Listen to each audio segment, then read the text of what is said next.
예수님께서 6월절에 예루살렘 성전에 올라가셔서 성전에서 환전하는 사람들, 장사하는 사람들의 상을 엎으시고 그리고 쫓아내셨습니다. 그리고 사람들을 가르치셨는데, 그러자 대제사장과 장로들이 내가 무슨 권위로 이런 일을 하느냐, 누구에게 이런 일을 할 수 있는 그런 권세를 받았느냐, 이렇게 질문했습니다. 대제사장과 장로들이 이런 질문을 하는 것은 예수님께서 누구에게 권세를 받았는지 모르기 때문에 이런 질문을 하는 것은 아니죠. 예수님의 대답을 들으면서 그 대답이 하나님께서 내신 성전제도 그리고 대제사장 제도를 부정하는, 그런 부인하는 그런 대답을 하면 예수님을 잡아들이기 위해서, 하나님의 말씀을 거역했다 이렇게 해서 잡아들이기 위해서 이런 질문을 하는 것입니다. 이 질문에 대해서 세 가지 비유로 말씀해 주셨습니다. 두 아들 비유, 악한 농부 비유, 혼인잔치 비유, 이렇게 세 가지 비유로 대답을 하셨습니다. 대제사장과 장로들, 이런 사람들은 백성의 지도자들이죠. 그런데 이런 사람들은 자신의 본분을 망각을 했습니다. 그들은 이스라엘 백성들은 하나님의 뜻대로 인도해야 되는 그런 사람들입니다. 지도자, 책임 있는 사람들인데 하나님의 뜻이 무엇인지, 하나님께서 원하시는 것이 어디에 있는지 이런 것 자체를 알지를 못했습니다. 그리고 백성들이 있는데 그 백성들이 자신들의 이익을 위해서 존재한다 이렇게 생각해서 이익의 수단 정도로만 생각했습니다. 이렇게 생각하는 대제사장들, 백성들, 이렇게 바리새인들을 예수님께서 책망하자 15절을 보면 바리새인들이 어떻게 했는가 하면 예수님을 올무에 걸리게 하기 위해서 그래서 상의를 했다고 했습니다. 그들은 예수님에게 종교적인 질문을 계속해서 했습니다. 그런데 그런 종교적인 질문에 대해서 아무런 막힘없이 대답을 다 하셨어요. 그래서 종교적인 질문을 해서는 올무에 걸리게 할 수 없다 이렇게 생각을 했습니다. 그래서 종교적인 질문을 하는 것이 아니라 이 정치적인 질문을 하기 위해서 예수님 앞으로 왔습니다. 그 당시 이스라엘 사회는 정치적인 견해에 따라서 여러 갈래로 분열되어 있었습니다. 그 중에 중요한 것이 한 가지가 있었는데, 로마에, 그 지배하는 로마에 세금을 내야 될 것이냐 내지 말아야 될 것이냐, 이것 때문에 의견 차이가 갈려가지고 서로 간에 말도 안 하고 미워하고 원수처럼 생각하는, 그렇게 갈려있는 그런 사회였습니다. 그 당시 세금 내는 것을 반대하는 사람들이 누구냐? 이 바리새인들은 세금 내는 것을 반대했습니다. 바리새인들은 분리주의자들인데 이스라엘 백성은 하나님의 백성인데 그 하나님의 백성이 로마 황제인 가이사에게 세금 낸다는 것은 이 가이사, 이 황제를 신으로 인정하는 것이다. 우상 숭배하는 거죠. 그렇기 때문에 우리는 세금을 받지 않겠다. 이렇게 한 사람들이 바리새인들입니다. 그들은 나라의 통치자가 다윗과 같이 하나님을 믿고 하나님을 의지하는 그런 사람이라면 얼마든지 우리가 세금을 낼 수 있는데, 로마는 하나님께서 세운 나라도 아니고, 그리고 로마를 통치하는 황제는 하나님을 믿는 그런 황제도 아니기 때문에 세금 내면 안 된다 이렇게 생각했습니다. 많은 백성들이 이런 바리새인들의 주장을 지지했습니다. 정반대로 생각하는 사람들이 있었는데 그 사람들이 누군가 하면 헤롯 땅 사람들입니다. 헤롯 땅이 누구냐? 헤롯 땅은 헤롯을 중심으로 해서 자신들의 이익을 추구하는 사람들이 헤롯 땅 사람들입니다. 이 헤롯 땅 사람들은 헤롯이 이스라엘의 왕이다, 정식 왕이다 이렇게 생각했습니다. 헤롯은 에돔 사람입니다. 이스라엘 백성이 아니에요. 자기 민족이 아닙니다. 그런데 에돔 사람이 이스라엘의 왕이 된 이유가 무엇인가 하면 로마 그 당시 황제가 아우구스투스인데 황제한테 뇌물을 줬습니다. 헤롯이 왕이 되기 이전에 아우구스투스 편에 서서 함께 전쟁을 했습니다. 그리고 로마 황제가 되니까 그 사람에게 뇌물을 주고 그래서 황제로 인정을 받게 되었습니다. 그래서 왕으로 인정을 받게 된 것이죠. 에돔 사람인데 이스라엘의 왕이 됐습니다. 로마가 세상을 정복하기 이전에 이스라엘이 잠깐 독립을 한 적이 있습니다. BC 한 154년경부터 BC 한 60년경까지 한 80년 정도 로마가 독립을 했는데 이 시대를 마카비 시대라고 합니다. 이 시대 때 이스라엘을 통치한 가문이 있는데 그 통치한 가문을 역사적으로 하스모니안 왕조다 이렇게 이야기를 합니다. 마카비의 조상 중에 하스모니안이라는 사람이 있기 때문에 그 이름을 따서 하스모니안 왕조가 그 시대를 다스렸다고 합니다. 그 왕조가 한 80년 동안 이스라엘을 독립해서 다스렸는데 나중에 핫소모니안 왕조가 로마한테 완전히 망합니다. 이 핫소모니안 왕조가 망했는데 헤롯이 그 다음에 이스라엘을 통치를 하는데 헤롯은 에돔 사람입니다. 에돔 사람이기 때문에 이스라엘 백성들의 지지를 얻기 어려워요. 그래서 어떻게 했는가 하면 핫소모니안 왕조의 공주와 결혼을 합니다.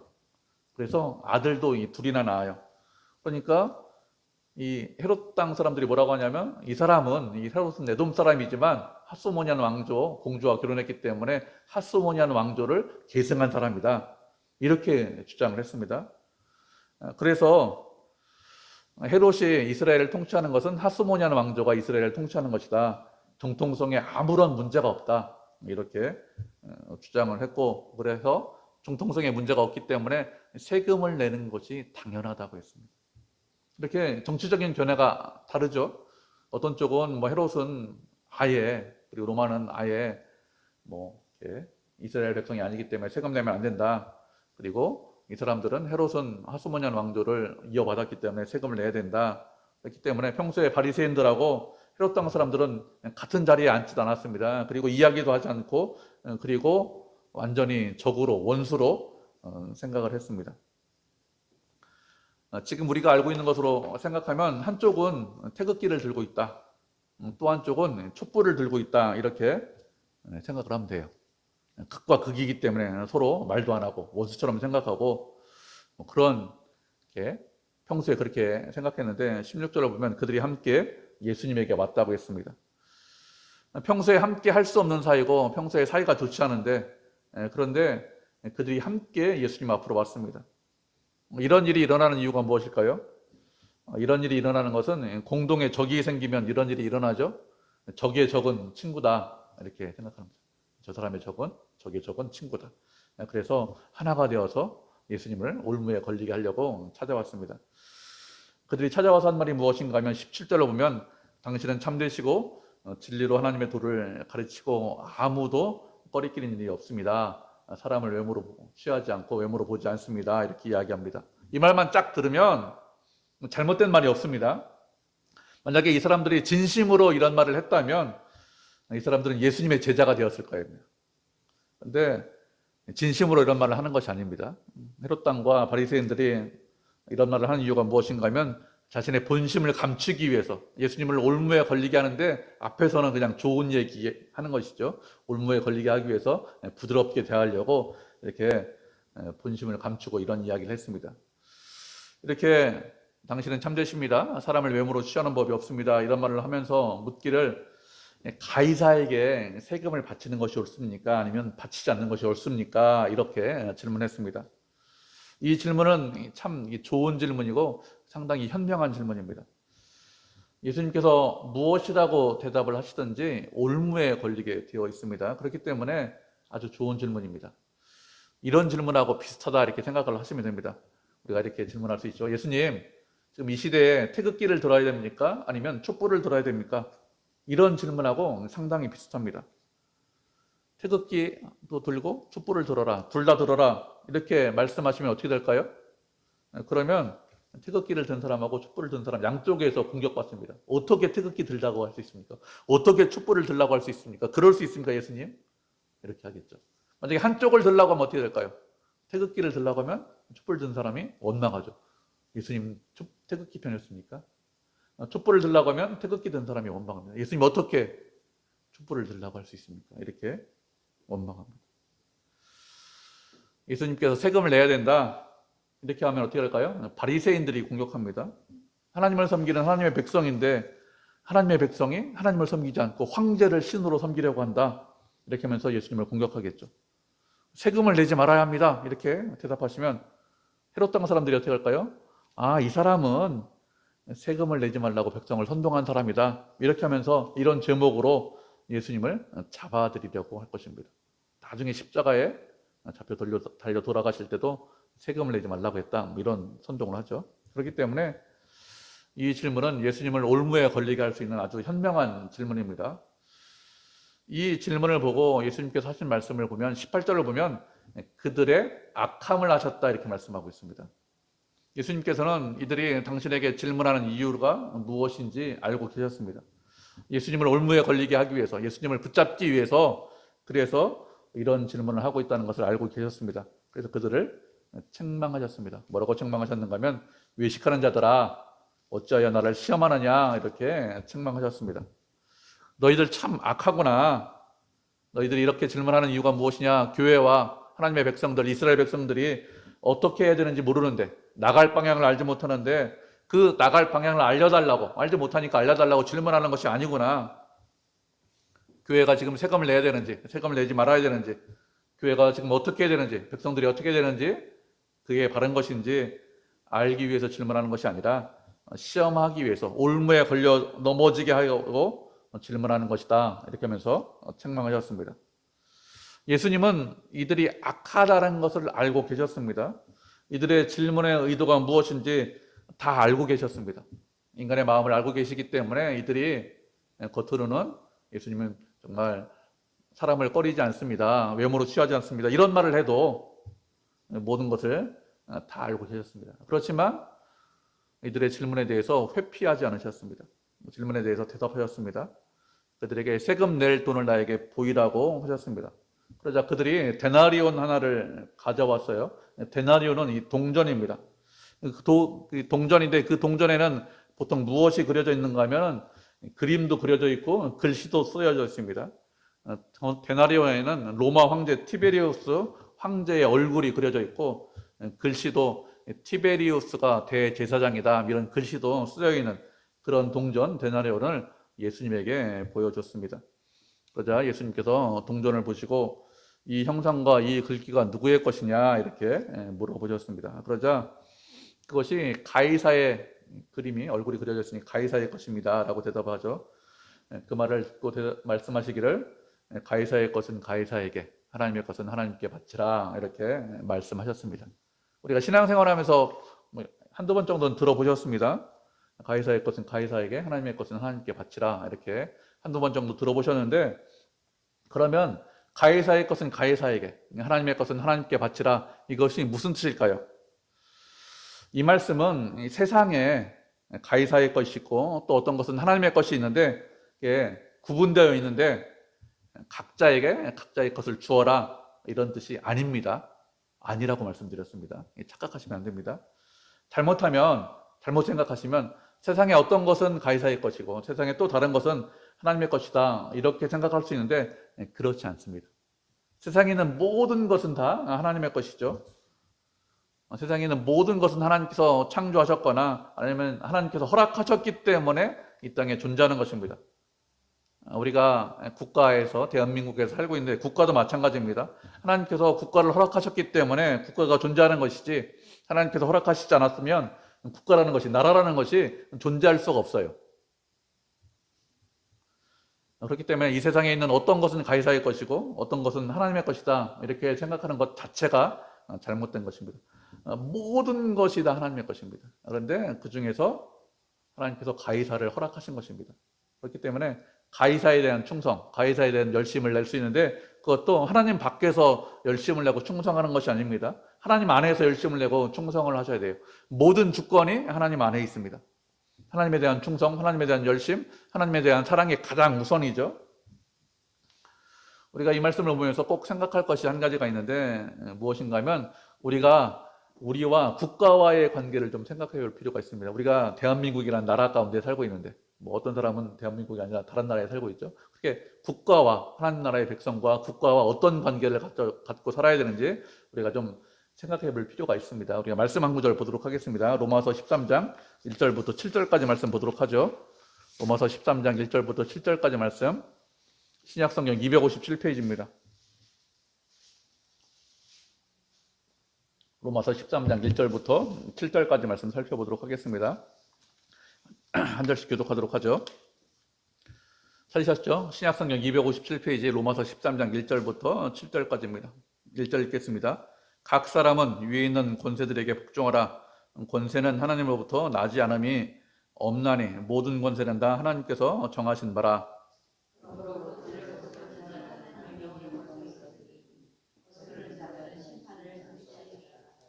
다스리는 자들은 선한 일에 대하여 두려움이 되지 않고 악한 일에 대하여 되나니 내가 권세를 두려워하지 아니하려느냐 선을 행하라 그리하면 그에게 칭찬을 받으리라.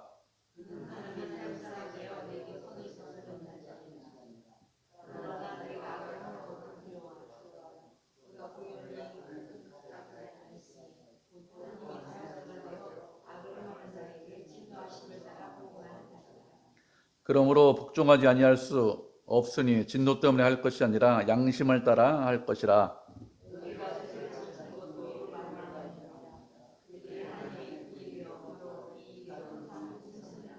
7절 같이 읽겠습니다.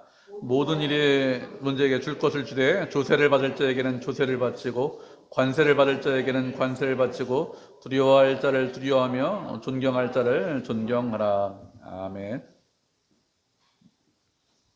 1절로 보면 각 사람은 위에 있는 권세들에게 복종하라고 했습니다. 위에 있는 권세들에게 복종하는 이유가 무엇이냐? 모든 권세가 하나님께로부터 나지 않음이 없기 때문에 복종하라고 했습니다. 국가를 보면 권세를 잡은 사람들이 있습니다. 선거를 통해서 대통령이 되거나 아니면 대통령이 지명하죠. 그래서 총리나 국무위원이나 이런 사람이 되거나 아니면 시험, 사법시험을 통해서 법관이나 검찰이나 이런 권세를 갖고 있거나 아니면 다른 방법으로 국가의 권력을 소유한 그런 사람들이 있습니다. 그럼 모든 권세가 누구로부터 나왔느냐 하면 하나님께로부터 나왔다고 했습니다. 하나님께서 그 사람에게 권세를 가질 수 있도록 허락하셨기 때문에 그 사람이 권세를 가진 사람이 된 것이죠. 그 사람이 총리가 되고 그 사람이 대통령이 되고 그 사람이 장관이 된 것입니다. 하나님 허락 밖에서 이루어지는 경우가 있느냐? 허락 밖에서 이루어지는 경우는 없습니다. 그 권력이, 그 권력자가 어떻든지 특별히 관계가 없습니다. 어떤 사람, 어떤 권력자는 자신의 권력을 이용해서 사람들에게 평안과 안정을 주는 그런 권력자가 있을 수 있습니다. 또 다른 권력자는 자신의 권력을 이용해서 사람들을 힘들게 하고 어렵게 하는 그런 독재자가 있을 수 있습니다. 그죠? 내가 보기에는 어떤 권력은 참 괜찮은 권력 같아요. 또 어떤 권력은 내가 보기에는 별로 좋지 않은 그런 권력자가 있는 것 같습니다. 근데 그 권력자가 어떤 권력자든지 어떻게 권력을 휘두르든지 모든 권력은 하나님께로부터 나왔습니다. 그렇기 때문에 우리는 모든 권세를 다 인정해야 됩니다. 만약에 권세를 인정하지 않으면 어떻게 될까요? 권세를 인정하지 않으면 하나님의 명령을 거스르는 것이죠. 하나님께서 그에게 권세를 주셨습니다. 그럼에도 불구하고 나는 그거 인정 못하겠어. 난 그 사람의 권력 가진 거 인정 못해. 그러면 하나님의 명령을 거스르기 때문에 심판을 자취한다고 했습니다. 자취한다는 것은 스스로 그렇게 만든다 이런 뜻입니다. 내 행동 때문에 내가 스스로 심판을 받게 된다 이런 뜻이겠죠. 하나님께서 우리에게 국가를 허락하셨습니다. 국가를 허락하신 이유가 무엇이냐? 3절 말씀해 보니까 악한 일에 두려움이 되게 하기 위해서 국가와 정부를 허락하셨다 이렇게 말씀을 하고 있습니다.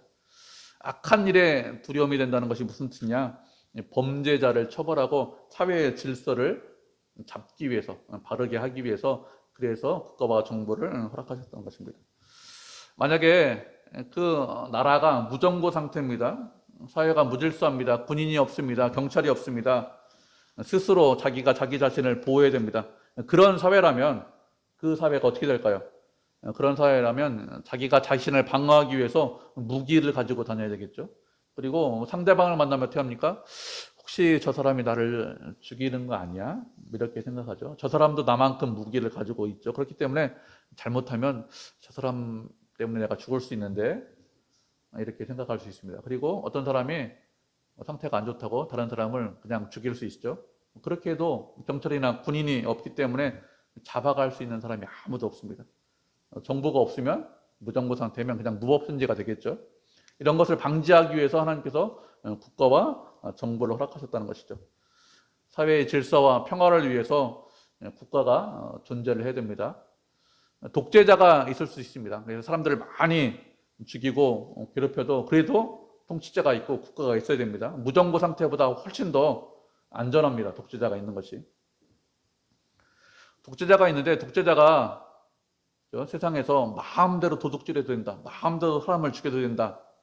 이런 독재자가 있나요? 여러분 세상에 그런 독재자는 없죠. 자신의 이익을 위해서 자신과 정치적인 견해가 다르다고 감옥에 보내고 사람을 죽일 수 있습니다. 그런데 평소에 아무런 일도 없는데 일상생활하는데 도둑질 마음대로 해라, 마음대로 사람 죽여라, 이런 독재자는 없습니다. 사절을 보면 만약에 악을 행하는 자들이라면 그들을 두려워라 하겠습니다. 그들이 권세를 가진 사람이 국가가 칼을 가지고 있는데, 그런데 악을 행하는 자들을 보호하기 위해서 칼을 가지고 있다는 것입니다. 우리는 국가가 가지고 있는 어떤 권력자가 가지고 있는 권력, 권세, 이런 것들을 다 인정을 하셔야 됩니다. 하나님께서 그들에게 세상을, 우리가 사는 사회를 평화롭게 만들려고, 질서 있게 만들려고 권력을 주시고 권세를 주셨기 때문에 권세를 인정하는 것이 하나님의 뜻이고 그것이 마땅합니다. 세상에 있는 모든 권세를 그렇기 때문에 인정해야 됩니다. 자녀들은 어떻게 되죠? 부모의 권위를 인정해야 되겠죠. 부모를 부모처럼 여겨야 됩니다. 부모처럼 여기지 않는다면 옳지 못한 것이겠죠. 부모가 많이 배웠든지 많이 배우지 못하든지, 부모가 부자든지 아니면 부자가 아니든지, 아니면 예수를 믿든지 예수를 믿지 않든지 부모라는 것 자체를 인정해야 됩니다. 그 권위를 인정하고 그 말에 순종할 수 있어야 됩니다. 그리고 직장에 가면 직장 상사가 있습니다. 부하직은 어떻게 됩니까? 직장 상사의 권위를 인정을 해야 되겠죠. 모든 것이 하나님께서 허락하셨기 때문에 권위를 인정하는 것이 마땅하죠. 그렇게 하는 것이 하나님의 뜻입니다. 그런데 기독교 역사를 보면 권위 자체를 인정하지 않는 사람들이 있었습니다. 16세기에 종교개혁을 하면서 극단적인 제세례파가 있었습니다. 모든 권위를 다 부정했어요. 국가의 권위를 부정했습니다. 사법제도를 부정했습니다. 아이들을 학교를 보내지 않았어요. 교육 자체를 부정했습니다. 결국에는 어떻게 되었는가 하면 하나님의 명을 거스르는 것이라고 했습니다. 그래서 심판을 자처한다고 했는데, 이렇게 극단적인 제세례파는 국가 권력자로부터 살아남지 못했습니다. 국가 권력자가, 힘을 가진 왕이나 아니면 군주가 결국에는 그 사람들을 다 죽여버렸습니다. 이런 사람들이 없어졌는데, 없어진 이유가 무엇일까요? 하나님의 명을 거스렀기 때문에 그렇습니다. 하나님께서는 말씀대로 하시죠. 그래서 5절을 보면 복종하지 아니할 수 없다고 했습니다. 하나님께서 권세를 주셨으니까 아니할 수 없으니까 복종해라, 이것이 하나님의 뜻인데, 그런데 어떻게 복종을 하고 있는가 하면 두려워서 복종하는 것이 아니라 양심적으로 복종하라, 이렇게 말씀하고 있습니다. 이 말씀이 중요하죠. 양심적으로 복종하는 것이 중요합니다. 우리가 이 땅을 살아갈 때 나라가 있는데, 그런데 우리가 사는 세상에서는 나라가 두 개밖에 없습니다. 아니죠. 뭐 우리나라도 있고 미국도 있고 일본도 있고 뭐 러시아도 있고 뭐 중국도 있고 여러 개 나라가 있는 것이 아닙니까? 이렇게 생각할 수 있는데 그렇지 않습니다.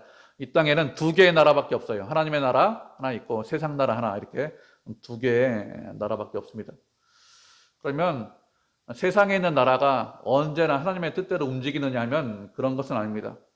우리가 좀 생각해 볼 왕이 있는데 누가 있느냐면 바벨론의 느부갓네살 왕이 있습니다. 하나님께서 느부갓네살을 왕으로 세웠습니다. 그래서 그를 통해서 한 일이 무엇인가 하면 바벨론이라는 나라를 아주 강성하게 만들었습니다. 그래서 결국에는 이스라엘을 멸망시켰죠. 예루살렘 성을 파괴하고 성전을 부서뜨리고 성전에 있는 기명들을 바벨론으로 옮기고 포로로 많이 끌려갔습니다.